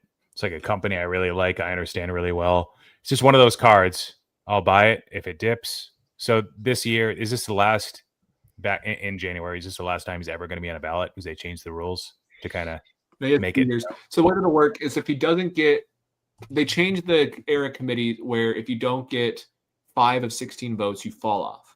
And then you have one more chance in 3 years. And if you fall off again, then you're done forever. Okay. So I would be buying this not now, but after he doesn't get in January. In 3 years. Oh, in this January even. Yeah. When he doesn't get in January, like because I fade the whole like Hall of Fame thing being something that really affects his value long term. But a lot of people would disagree, thinking like, well, his prices are only high because people think he's going to get in, or his prices will really rocket if he gets in. I'll buy dips after that. Yeah, it's just whatever. He's a scapegoat. People are gonna look at that WAR number, give him an asterisk, fine, but he's just gonna keep on getting compared to whoever's the hottest offensive player. Oh, Aaron Judge at a 200 OPS plus. Like, let's compare him to it's Barry Bonds again. And some people think like he got unfairly banished from the game, basically, and got blackballed, didn't get signed. He still could have played. Absolutely. Yeah, I like that play because if his momentum definitely seems to be growing. So if he doesn't get the requisite number on this ballot, the prices might go down. But 3 years from now, that momentum could be all the way there to get him to at least keep him on the ballot, and that could see a resurgence. Yeah, and I don't think he ever gets in. But at this point, if he only gets 2 more chances, but this card. So I just sold one recently in a new flip. Maybe I should have sold the other one, but because I still have one that's in a flip that's similar to this one. Yeah, like 10, 11,000, I think is the going rate. That's kind of where I sold mine, around 11 on eBay. I can't really see it getting that much higher in the short term because it has like that $11,000 price that's about double or up around 90% in like a year's time or so. So this card, obviously, this is the XRC. A lot of people call this like his like iconic rookie card, even though it's an XRC. 87 tops Tiffany. He also has a PSA 10 in this year's auction, but since he's got an earlier Tiffany, I kind of go for that one instead of the 87. This one has a pop of around like 450 to 550, I think. So not exactly right, Phil. 454. Exactly right. That back centering's not great. Yeah, that's the issue. So like, you really got to look at these cards. I've had so many in hand where I'm just like, no, I want to pay like 100 or 200 more, or in this case, now that the price is double, like 400 more for that might get an 8. The edges, those corners on the back, and the centering on the front are the things that I look at. But back edges, back corners, and then front centering. That's not bad. That's pretty good. I mean, by 86 top standards, that's pretty damn good. Yeah, these things just rattled around loose in a box. I mean, they rattle around loose in the PSA slab. So yeah. But yeah, that's definitely Phil. I would 100% consider this the iconic Barry Bonds rookie card. I mean, XRC is just like a made up thing that Beckett did. Yeah. This would for sure have the RC logo if it was being printed today. And it's got to be it's his best card. Like there's no Donruss the Rookies version of this or a Fleer update. 87 O-Peachy. Some people might say like, Bond super collectors, but yeah, Sure. I like it. I'll pick up another one if I get a chance at a good price. I think this is great. I don't think there was a Jeff. Was there an 86 Fleer glossy or did that start in 87? I think that was only 87. Yeah, I think so too. No, so yeah, I mean that's like glossies. That's his rarest, best rookie. 400 a pop of 454, and he's the best hitter any of us have ever seen. Doesn't seem like it's that high when there's only one place to go. Doesn't really have competition. The 87 is. I'll take the 86 all day. Last card, and I got a hop. But you guys can keep going. Okay. I have to wake up in 7 hours, so gotta love it. What about this one? This is a Bobby Witt Jr. Dynasty RPA. I love 2022 Dynasty. I love the design. Like, look at all of the gold and like the fake jewels they put. Like, I think it looks really cool. This is cool. They did what you wanted, Jeff and Chris. They used him in a whatever this is called, City Connect uniform, Connect. And the patch is City Connect uniform. So they did that, which you like. How do you feel about this? I like it. Yeah. Look at this game used memorabilia. Look how cool that looks, actually. Yeah. And Scott talks himself into a bid live on YouTube. I'm buying this tonight. No, I think that's a really good looking card. I do. Again, I don't have any Dynasty cards, but the ones that I've been closest to bidding on or closest to buying have all been horizontal. I just feel like it makes them stand out a little bit more. But I like that they picked an image that fits the verticality here. The vertical. And this, I would love to see if they had used the part of that KC logo on here, like they did on the other one. Yeah.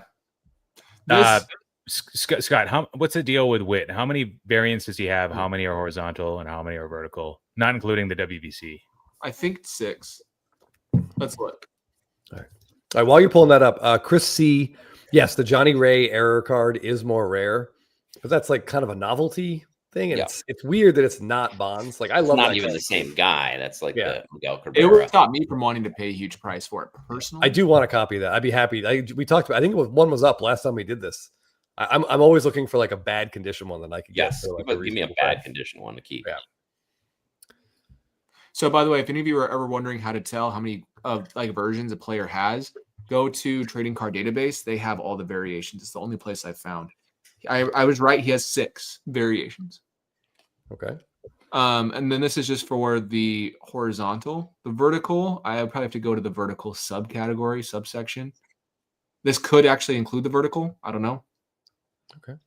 But 6 is the number, which actually is not crazy. 60 plus 5 times 6 is 35, 95. Is that the right math? 96. All right. Yeah, 90 and then the supers. So about 100. There's only about 100 total Witt RPAs. So pretty good. Oh, wow. They're actually pretty rare. Pretty good. Yeah. ST Pliskin, it was something like that, I think, probably. Hey, I got to go, guys. Fun hanging out with everybody watching. Thanks for being here. If you stayed the whole time, you're awesome. But we'll have Spitballin out Tuesday for Patreon members. So see you guys. All right, we're staying on. We're going to notice like 20 people drop. Don't leave. It's just me leaving. So, I have to wake up early. I saw this earlier. You're asking about fix that view. Yeah, get Chris only. Oh, Garrett, you were talking about Weatherholt, and if I like him, you were asking. I do. I like him.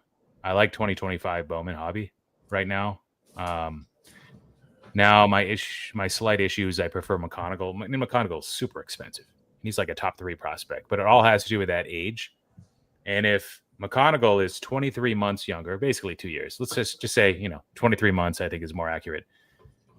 Same position. Weatherholt has time in AAA, and McConaughey's highest level is AA, I believe. But their ETA is both like 2026. That's their like expected arrival time. So I do like McConaughey a bit more. I think like those 2 years in prospect years matters a lot. It's like the equivalent of like 3 or 4 years if these guys were like 27, 28 and veterans in the league. So it could all change. But I do like both of them. I think they could both be very good. All right, Witt. Yeah, Yeah. this card's pretty cool in my opinion.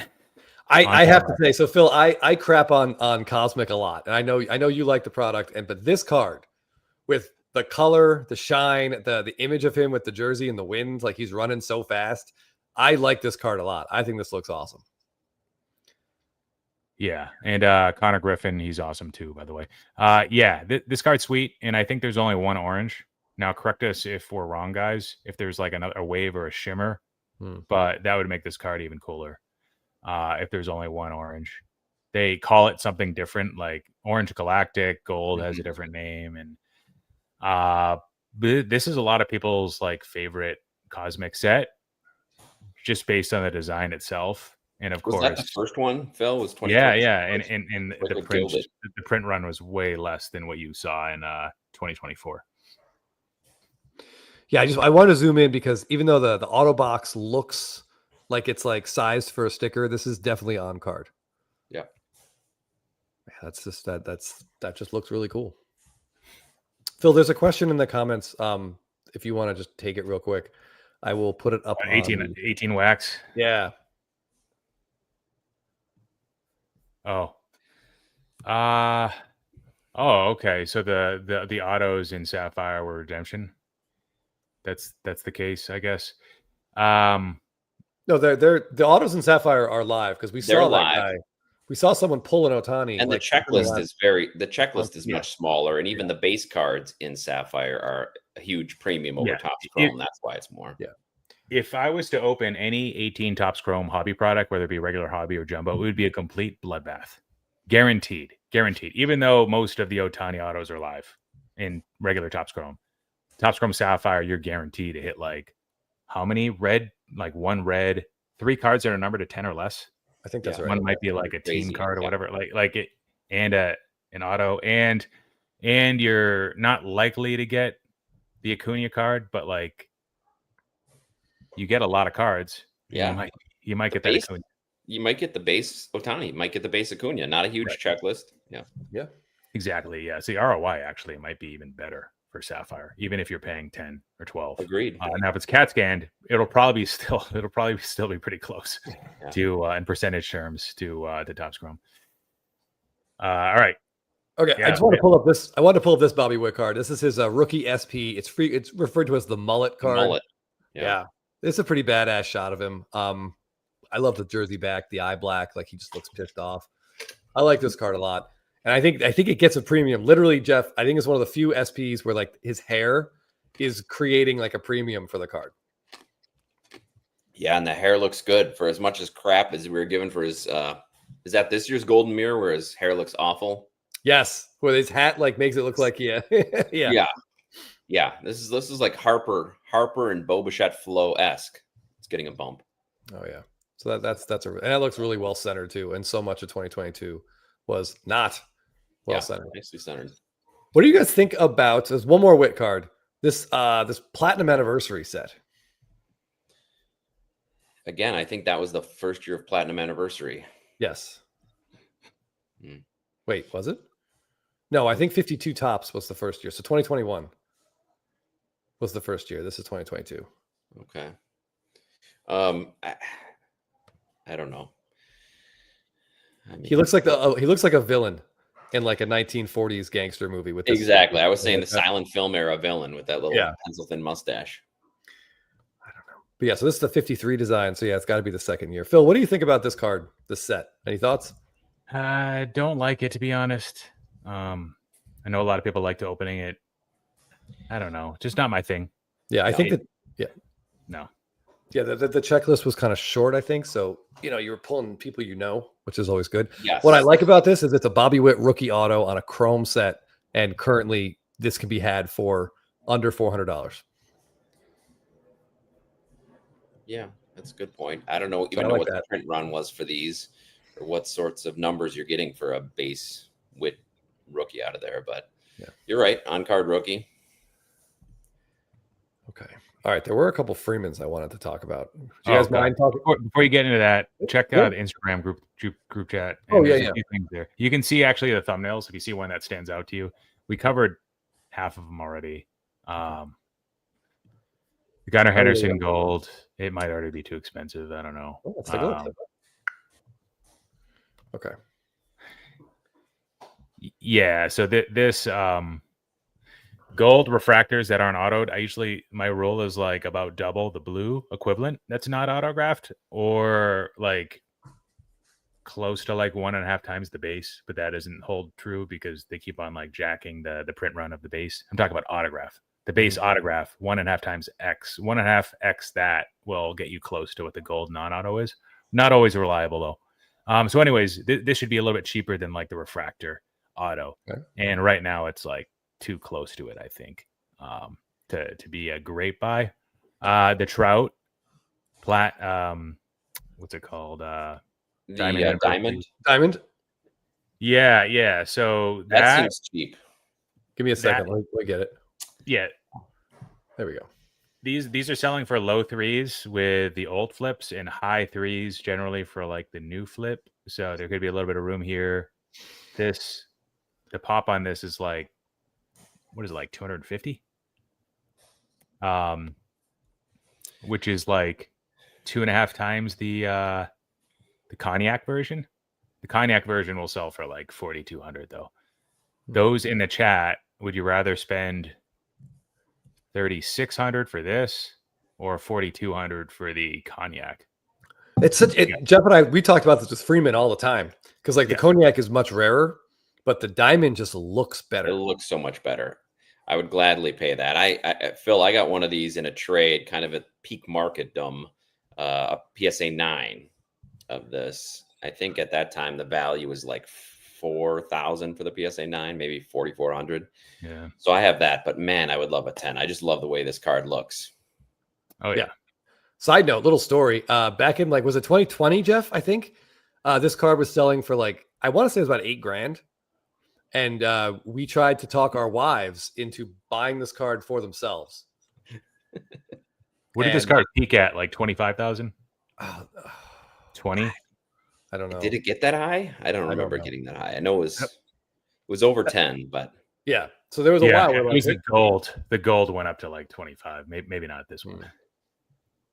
But yeah, this Jeff and I, we dodged a bullet there. Thankfully, the ladies were smart enough to not buy it then. Yeah. Yeah. All right, boys, I got to get going. I've got an early morning with the kids for school. Appreciate looking at these cards. Good luck to anybody in the chat who is out buying anything tonight. It looks like the first window's closing just in 8 minutes or so. So, yeah. All right, good luck for a little bit. Yeah, we got a few. We can stay out like maybe 10 more minutes or so, Phil. I got some other stuff that we can talk about. Yeah, I got it. Yeah, so this crystallized. Take care. I think one of the issues with crystallized, very few issues. This is nitpicking here, because there are so many different parallels. There's probably a base version that's not numbered, I'm guessing, and then there's the orange, probably a gold and a red, and then maybe other ones too. I don't know, but if it's not like very distinguishable from one color to the next, it can get a little confusing.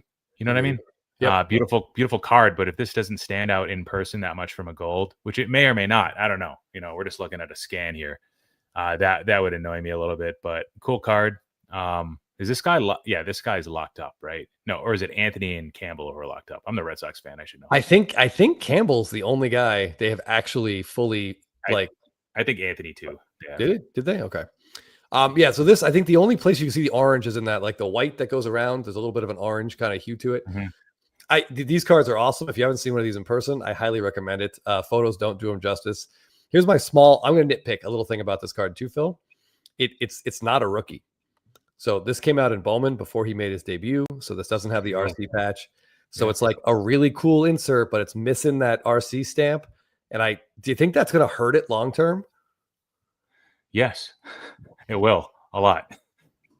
It's a shame because this card is really impressive to look at. I think you're right about the parallels. They should nip that in the bud. Just do like a base and a red maybe. But these are awesome. If you get a chance to see one of those in person, I think you're going to be pleasantly surprised. All right, here's another Ohtani. Yeah. So, what do people think about Father's Day cards? Because at one point for Juan Soto, the Father's Day outsold the black parallel. But yes, like the logic held true at the time because Soto had so so few variations of his rookie cards Yes. that were numbered compared to the demand. It was hard for these to come out on the market for Soto at the time. But then when that demand drops, all of a sudden, like, people are selling first their Mother's Day camo, Father's Day, all the obscure flagship parallels. And this holds true with other sets too, right? And then people are less likely to sell the black parallel, or that's the last thing they sell, right? So with Ohtani, he's got 3 different versions of this card. If you are to consider the US 285 rookie debut, as well as the US 1 card from Update. Now this is like the preferred flagship image for tops if you're to roll out Bowman Chrome with regards to like base.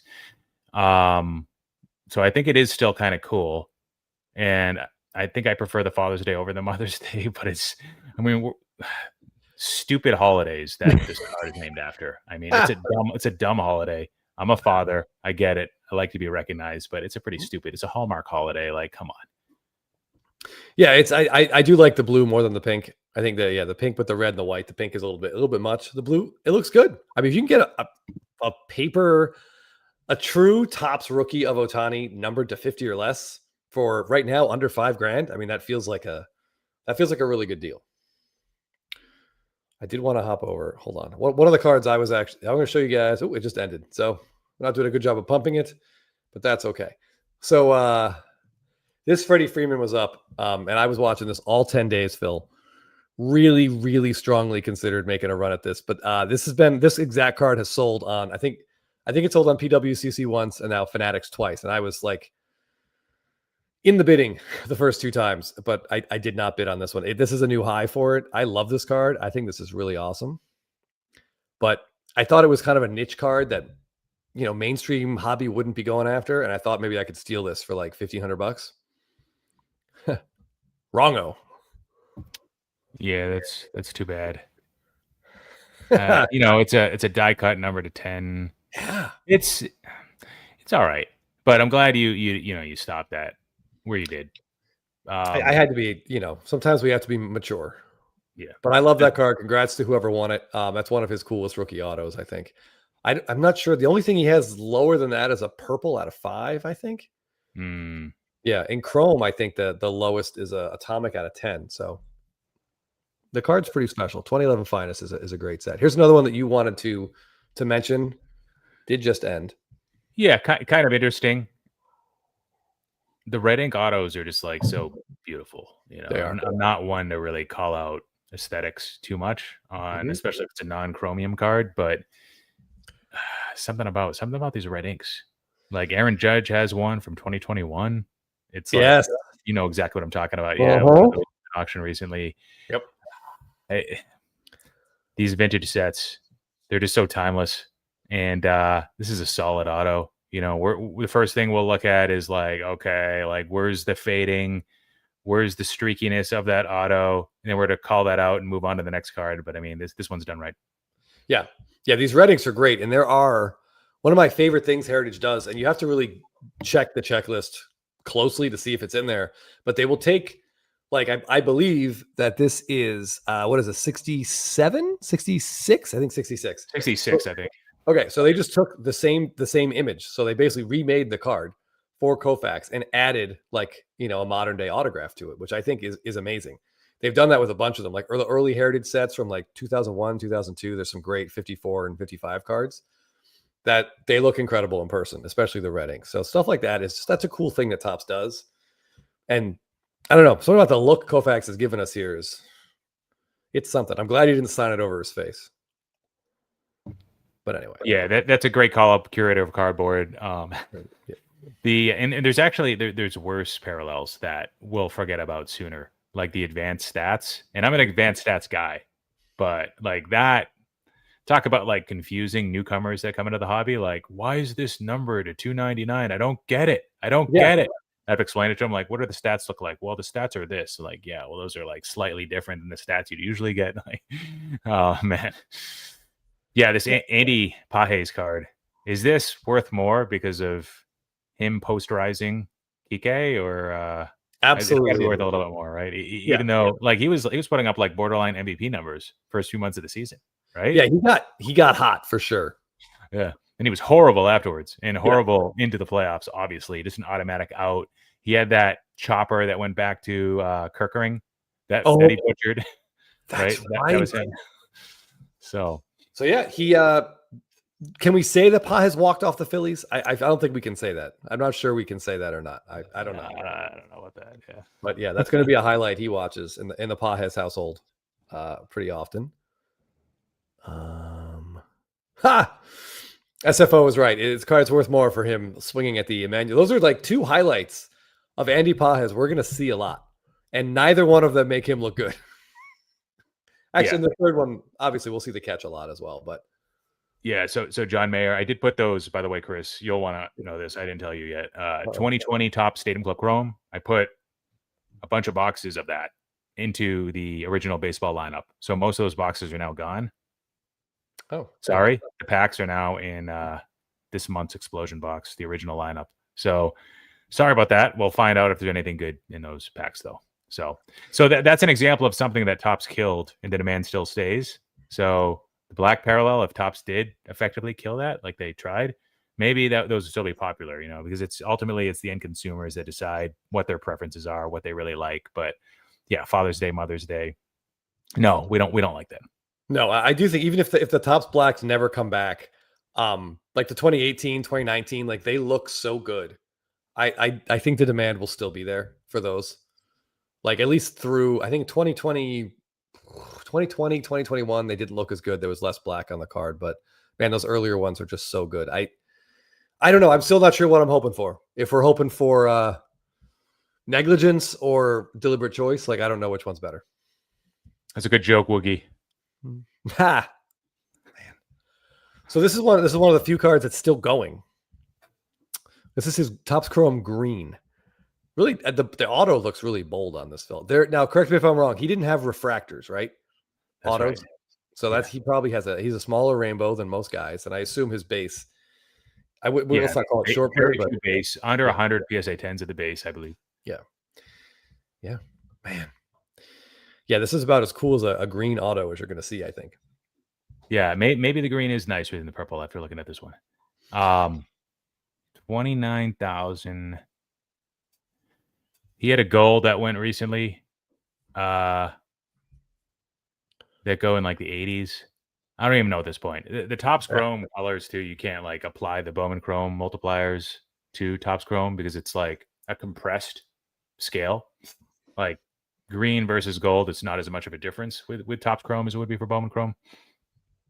You don't have whales that are buying like the highest and lowest numbered stuff on the Topps Chrome side. I think that's what it amounts to. You do have that with Bowman. Yeah, and I think Topps screwed up the reds, right? The Topps Chrome reds, like those autos are actually out of 25 and not 5. So I feel do they have real 5s? They have 2 reds, don't they? They printed the reds. They correct it? Well, I don't know when they printed the reds out of 5, but I think they might have. Don't hold me to that, but they might actually have reds out of 5 and reds out of 25, and then of course oranges out of 25 too, right? So I could be wrong about the reds out of 5. They might not. Somebody let us know. Yeah, we'll double check. I'm not sure, but if they have 30 reds, I mean that's kind of silly. How does that not get caught? Like, how does that not get caught? Like he's sitting there signing the cards. There's a top representative right there, and they're like, "Well, here are the 5 reds, and here are 25 more reds." Like that person isn't like, "Oh, hold on." It's just Ohtani. Nobody will notice. I'm pretty sure somebody showed me at the 2021 National. It was 2021 because he was talking about, just wait till Wall Street comes in. And that's right. Ohtani was having that breakout season. And he was talking about like how much he thought his card was worth. And I'm pretty sure he had the out of 5 Topps Chrome auto. Because I remember the pose is different than the non-auto. Does it exist? Come on. I'm looking at a pricing database to see if I can find it, but I don't know. Yes, it does exist. It sold for only $43,000 January of 2024. Oh man, we should have bought it. What's wrong with it? Yeah, we screwed that one up. PSA 9. Oh geez, what's wrong with us? Fanatics Premiere. Everybody could have seen it. Everybody saw it. The autograph's beautiful. Oh geez, no. Okay, I'll send you a link so you can see what it looks like. Yeah. Shoot me that link. We'll throw it up there. I'm kind of like watching this card change here. Chrissy, the Ohtani carrying bag auto 1 of 1 is definitely pulled. I've seen that. It's been graded. I don't know if there's of the non-auto supers of those Bowman Chrome image variations. That I do not know. Hold on. Let me see here. Oh yeah. Look at this. Yeah, that's an Instagram image, so don't screw anything up. Wow. All right. I'll zip over. Yeah. Man, in the red, that looks great. Man. Yeah, that's nice. That's very nice. Oh, Pa has sold at $444. Yeah, Phil, this to me, this might, I don't know. I feel like this might be the steal of the auction. The Father's Day Blue? Yeah, 4,800 all. Oh no, 4,000 all in. That has the premium. I don't know. Maybe so there's like a black parallel authentic. Somebody's trying to pretty aggressively sell on eBay to keep on knocking down the price. I think the latest price is like 7,500. So it's authentic. It's not a PSA 8, not as good, and it might even be like an SGC authentic or CGC or something. I don't think it's even PSA. So do you really like? Would you rather pay 7,500 for the black authentic? You have a PSA 10, so I don't know if that affects your decision, but I don't know. It seems like a fair price to pay. Okay. I wouldn't hate it if I won it for sure. That's interesting. Would you rather have this at 4,000? Yeah, or the authentic? I would take the authentic black for 7,500 bucks because that's just that's more iconic. That parallel, even if it doesn't come back, that parallel is still better. Oh, SFO. I think that's next week. Yeah, we would have seen that. Yeah. All right, let me just take a quick gander back here at my watch list. Oh, geez. Getting some activity here, Phil. Okay, maybe I was wrong about like a 15% pullback on Ohtani stuff. I mean, I don't know.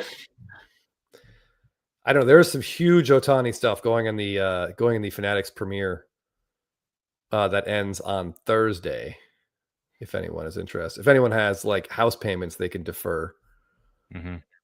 All right, hold on. I want to look Christmas at this. Gifts that can be deferred too. Yeah, that's an excellent point. Phil, what do you think about this Freeman? I know. Obviously, you don't think Freeman's a very good player, but what do you think about this card in general? This museum collection 1 of 1 with it. Yeah, kind of cool. Like the patch. Scott is really good about navigating museum collection. He'd probably say that this is game used. Yes, it's game used. 1 of 1 game used Freeman. Yeah, I mean, if you're gonna buy non-rookie, like you got to buy something that checks off almost all the boxes. Like cool card. Yep. Very rare, so it's out of 1. Good patch, game used patch, decent grade if it wasn't a patch card. And so in this case, it doesn't really matter. But you've got the 9.5 and auto 10 for good measure. 1,400 for Freeman. I don't know. I might like this one over the Dynasty card though, and it did sell for more. So yeah.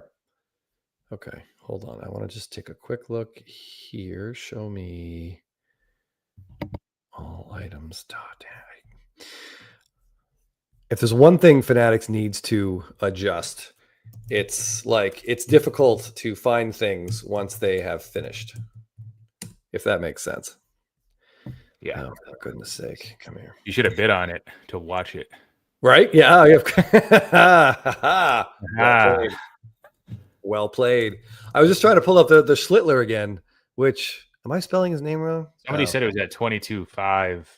Oh, it closed at 29.4. Somebody said, okay. That's what I wanted to. Yeah, including Blyer's premium, it looks like. Yeah, I mean, just a couple crazy buyers set the price. It's almost impossible to predict. Yeah, I mean, it's a 1 of 1, so it's just all it takes is 2 people that need it. Yeah. Yankees, all bets are off. Absolutely. Yeah, I mean, I'm sure there's people taking Cy Young prop bets on him next year. Okay, what do we got here? All right, hold on. Anthony has a very. I'd like to hear your answer to Anthony's before we call it a night, Phil. Oh, is it cool? Oh, this one's hard. I wouldn't do it justice because I don't really follow those products that well for like my business or just my own collecting. So I'd have a hard time doing it. like tier 1. Wouldn't even be able to like list all of them. No, it's interesting that tier 1 is like a second to third tier product. I feel like their Topps is trying to pull one over on us there. I think it takes something really special to get a card in those sets. Like even like Stadium Club, for example, which I love. It takes something really special to make that card compete with flagship or the first Bowman Chromes. And it's not very often it happens. Like you get the Bo Bichette hair card, and that probably outsells a lot of his flagship cards. Hey, Chasing Majors, thanks for joining. Woogie, I don't know. See, we aren't the tier 1 experts here, unfortunately. All right. Yeah, like 5-star, Top Sterling, Bowman Sterling. I mean, those are like high-end stuff. But and then you've got, was it Pristine? Oh yeah. They probably stopped making that, but a lot of stuff is out there that I just don't really pay too much attention to. Yeah, I mean, there are times of the year where it feels like Topps is putting out a set like almost every day. A new product comes out. I will say that Tribute is definitely like in that C, maybe C level of set, and they did some amazing stuff this year with those dual autos. They did dual autos with the player on the front and a picture of like an iconic moment, and then the announcer on the back who made the call. And those go together very, very well. Those look great. And I like the true to the game with the 1 image with the 2 autos. So sometimes those sets come up with some cool stuff. Diamond Icons, I think, has a good insert set that I know Scott likes it. That super shiny one. I can't think Liquid. I think that's it. Yeah. Yeah. Okay. All right. Almost ready to wrap this up. Yeah. I mean, I think if you had told me a Shohei Ohtani green auto was going to cross 40K, I'd be surprised. But here we are. There's nothing Ohtani can't do. Yeah. Probably good timing. Like there weren't any other Topps Chrome autos of his that rivaled this. Especially when you got the PSA 10 on it.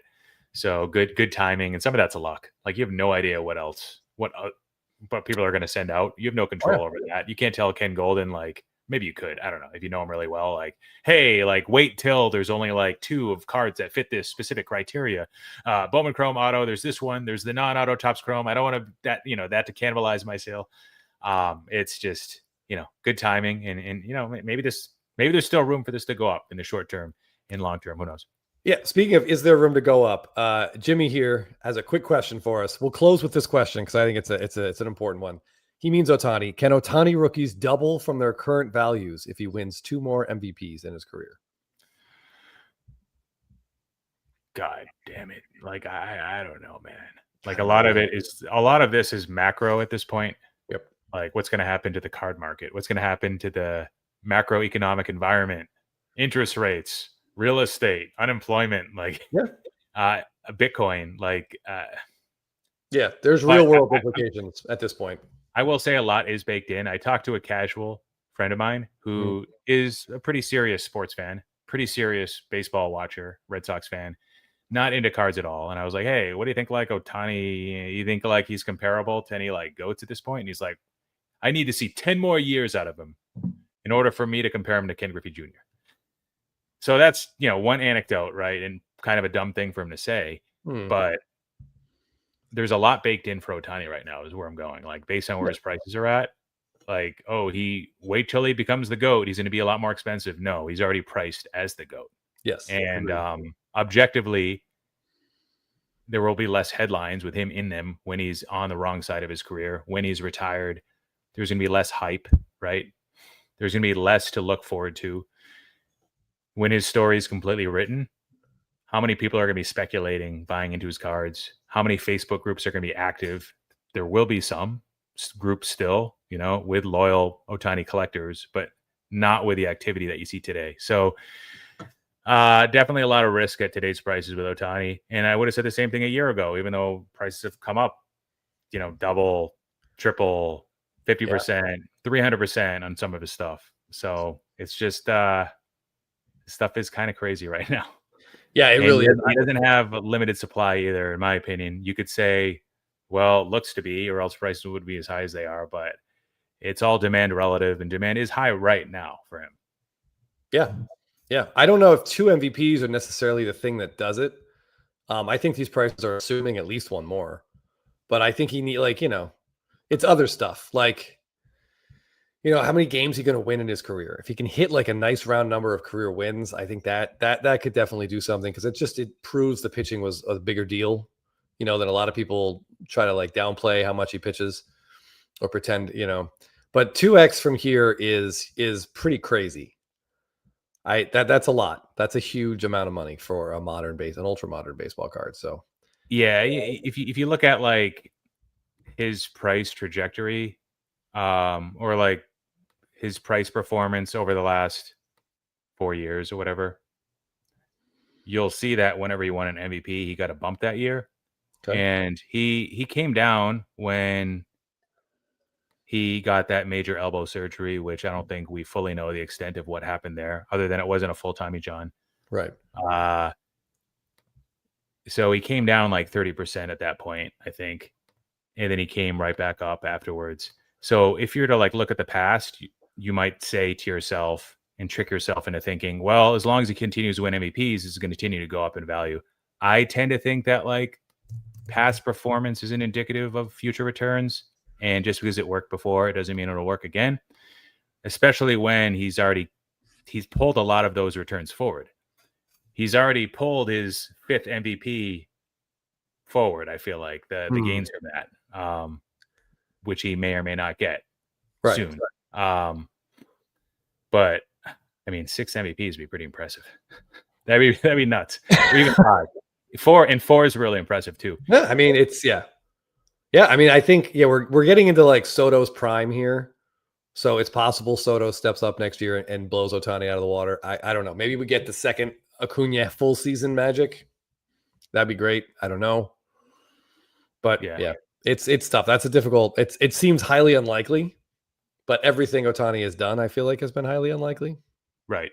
So he's already won us over with his peak and with his unicorn-like characteristics. Two-way player. He's already won us over with performance in clutch spots. WBC, obviously this year's playoffs. I think like the one area where he could have room to continue to impress is on building his long-term resume. And that would be like getting his career WAR to a place that's comparable to other generational players that have like that 20-year season, 20-year career, 100+ WAR. If he's able to do that, then he's got like, he's got the peak and he's got the long-term track record too. Even if he doesn't pitch throughout, but if he has like these 10 WAR seasons again and again and again, even if he's not winning MVPs and he's like putting up 7, 8 WAR seasons into his late 30s, I think that would count for something, in my opinion. Yeah, I mean, a 7 WAR season in anyone's late 30s feels almost impossible. He will cross 300 home runs next year, career home runs, barring catastrophe. I've said before on our Blabbin channel, I think that his WAR I don't think his WAR is accurate. I don't think WAR properly quantifies the fact that he's 2 players. Like it adds the pitching and the hitting together, Phil, but the team can also carry an extra player. Yeah, that's huge. And I feel like WAR does not factor that in at all.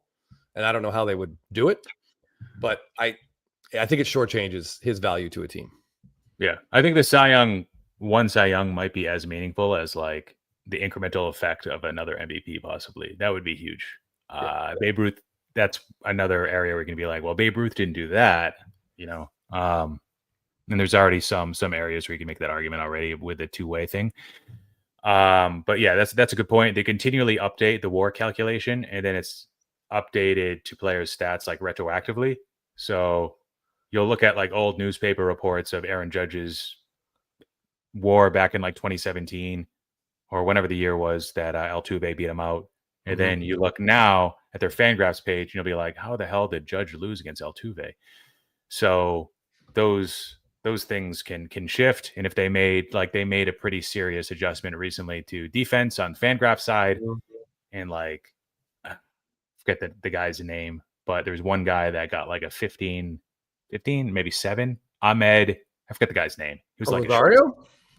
No, before him, but anyways, one guy got like a massive swing because of defensive WAR. I forget if it was like down or up, but yeah, I mean, they make changes. They've made changes for Ohtani already to allow him to continue to hit after he's out of the game as a pitcher. So maybe there's a war adjustment along the way to help his case further. Yeah. All right, let's take one more look at the green, and then we can call it a night. Yeah, this is chugging along. 48,000 right now. I feel like if you're into it for this, there has to be at least one buyer who's like, I'm not losing this card for less than 50. Will be my guess. That's how I approach my but with like 2 zeros gone. That's probably how I bid. Maybe 3 zeros gone actually. But anyway, all right. Anything else here? Oh, Yankees for the win. Oh, go ahead. You can leave that one up there. Yeah. I think Fishiest Fish is right. Like, there's just no way. I mean, I'm sure they'll slow roll him again. I doubt he'll start a game until like June, because I think it's more important that he be able to pitch in the playoffs than he pitch in April and May. I mean, I was saying a year or two ago that he couldn't win an MVP as a hitter without pitching stats. So I was wrong there. So I'm not going to say here that he can't win a Cy Young, but it doesn't look like that would be probable. But who knows? Who knows? Yeah, I mean, maybe they make him a closer in a couple of years, and he, saves 65 games, sets that record too. Who knows? Right. Who knows? All right. So if you're still bidding on this green, good luck. It's a pretty incredible looking card. Really nice auto on it too. Yeah. All right. That's it, guys. More uploads come later this week. We've got a Patreon. We got a brand new Discord. Probably 70 to 75 active members already. So it's fun. Yeah, the Discord is really fun. This is my first Discord. And I am enjoying it. Phil was right. He's been trying to talk me into it for a while. I should just listen to Phil. I should never argue him. Yeah, just trying to articulate, like, collaboration, conversing is very different on a Patreon chat versus a Discord. And Chris was like, aren't they really the same thing? Don't we already? Yeah. What's really going to be different? I'm like, well, you got to see it. It's just different. Man. So, and he was right. Yeah, it's cool. You can talk in GIFs. Indeed. And the GIFs are awesome. The GIF library on Discord, way more extensive than what you can find on Facebook or on like Apple DMs, whatever. Yeah. We are gonna try the Fanatics premiere for November, ends Thursday. We're gonna try to go live for at least a brief period of time while that's ending. Not sure who's going to be available yet, but we are working on that. So that's going to be a fun one. If you guys want to see what's up there, there are like a couple Ohtani kanjis, another Bowman Chrome Gold. There's some insane stuff that will be fun to watch other people who have more money than us spend it wildly, Phil. Mm-hmm. But until then, we will see you guys later. Take care, guys. Have a great week.